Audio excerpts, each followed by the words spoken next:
brought to you by Nova शुद्ध घी।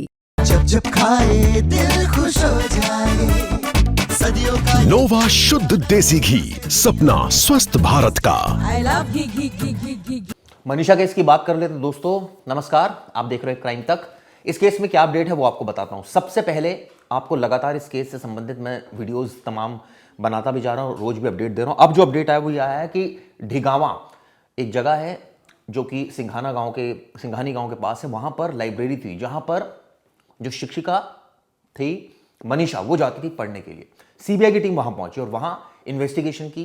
ये पूछा कितने बजे आती थी, कितने बजे जाती थी, कितनी देर बिताती थी। ऐसा कहा जा रहा है कि घटना के बाद भी शायद वहां गई हो। हालांकि सीबीआई ने इसको लेकर कोई ऑफिशियल स्टेटमेंट नहीं दिया, लेकिन सूत्रों का कहना है कि वो गई थी। इसको लेकर अब मैं आपको बता दूं, कई लोगों से सीबीआई पूछताछ कर चुकी है, उसके फादर से पूछताछ कर चुकी है। उसके फादर ने भी बयान दे दिया है कि कितने बजे घर से निकलती थी, कितने बजे स्कूल पहुंचती थी। उसके बाद जो लाइब्रेरी थी, जो नर्सिंग कॉलेज थी, वो कितना दूर था स्कूल से, आखिरी दिन क्या कहकर गई थी, यानी 11 तारीख को क्या कहकर गई थी वो। ये तमाम जानकारी उसके फादर ने दे दी है। उनके बैंक अकाउंट्स चेक कर लिए हैं सीबीआई ने। इसके अलावा उनकी जो आर्थिक स्थिति है वो चेक कर ली है।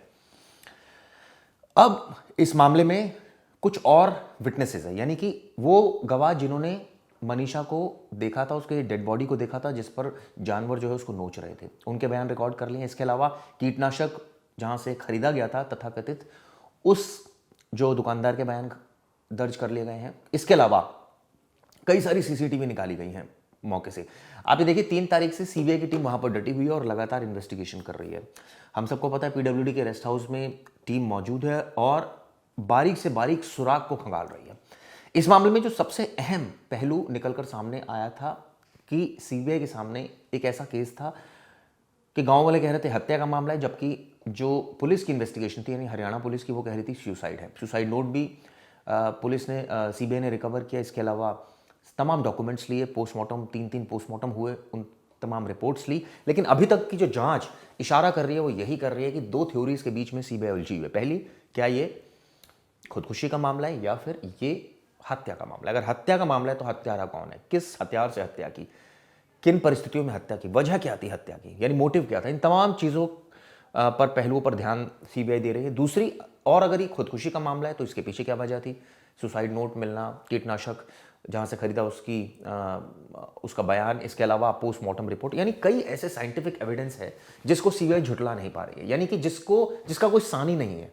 वो एविडेंस फुल प्रूफ एविडेंस है और उसको मानना ही पड़ेगा। खैर, अभी इसमें जांच लगातार आगे बढ़ रही है और मैं आपको बता दूं कि शनिवार को एक टीम पहुंची थी ढिगावा मंडी, जहां पर एक लाइब्रेरी है जहां पर मनीषा पढ़ने जाती थी।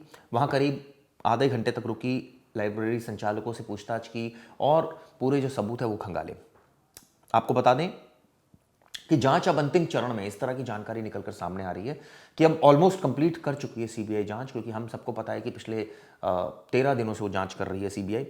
अब जानने के लिए उत्सुक है कि हत्या है या आत्महत्या, हर कोई जानने के लिए उत्सुक है ऑब्वियसली। 12 दिन हो चुके हैं, आज 13वां दिन है कि हर पहलू से पूरे मामले की जांच कर रही है। हर एक शख्स से पूछताछ इसमें की जा चुकी है। कौन कौन से, किन किन से पूछताछ की जा चुकी है आपको बता दें। मौके का निरीक्षण कर लिया है, उसके परिजनों से बातचीत हो गई है, प्ले स्कूल संचालक से हो गई है बातचीत, इसके अलावा स्टाफ से पूछताछ हो गई, नर्सिंग कॉलेज से हो चुकी है।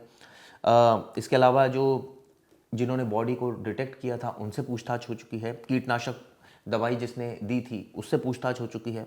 यानी ऑलमोस्ट काफ़ी बयान इसमें दर्ज हो चुके हैं। लेकिन सबसे बड़ा जो सवाल बना हुआ है वो ये कि क्या सीबीआई लोगों की भावनाओं के अनुरूप कार्य कर रही है। सवाल ये उठता है कि वो इन्वेस्टिगेशन कर रही है और इन्वेस्टिगेशन में जो भी तथ्य सामने आएगा उसके आधार पर कार्रवाई की जाएगी। कई सारे सीसीटीवी सीबीआई ने खंगाले हैं जो मौके पर थे। इसके अलावा कई और लोगों से भी उसकी बातचीत हुई है। ये भी पता चला है कि सीबीआई ने मनीषा के कुछ दोस्तों से भी पूछताछ की है कि किस तरह की लड़की थी, उसका स्वभाव किस तरह का था, क्या उनसे कोई ऐसी चीज़ थी जो डिस्कस करती थी मनीषा का भी। ये तमाम ऐसी चीज़ें हैं जो सीबीआई ने खंगाला है, जो कि पुलिस ने नहीं खंगाला था। इस तरह की जानकारी थी। आपको बता दें, ढाणी लक्ष्मण गांव का मामला है जब मनीषा 11 तारीख को लापता हो गई थी और उसके बाद 13 तारीख को उसका शव सिंघानी गांव के पास एक खेत में मिला था। हड़कंप मच गया था, खूब बवाल मचा था वहाँ पर। सीबीआई को फाइनली हरियाणा सरकार ने जो जांच है वो हैंड ओवर की थी। अभी तक पूरे मामले की जांच चल रही, 3 बार पोस्टमार्टम हो चुका है। लेकिन सच क्या है ये जानने की कोशिश लगातार सीबीआई कर रही है। विसरा जांच कराई गई जिसके सामने आया कि शरीर में जहरीला पदार्थ है। ये भी इसके अलावा उसके जो घर वाले थे उन्होंने धरना दिया।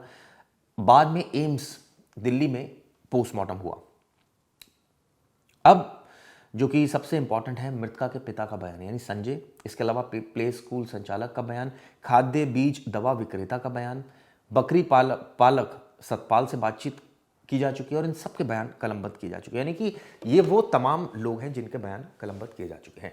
ऐसे में हमारी और आपकी सबकी नज़र इस केस पर रहेगी कि आगे क्या अपडेट है, क्योंकि लोग क्राइम तक के जो हमारे अलर्ट व्यूअर्स हैं वो मनीषा के बारे में हर एक जानकारी जानना चाहते हैं और मेरी भी कोशिश है कि आपको हर एक जानकारी से अवगत कराऊं। वीडियो कैसे लगी जरूर बताइएगा। शुक्रिया।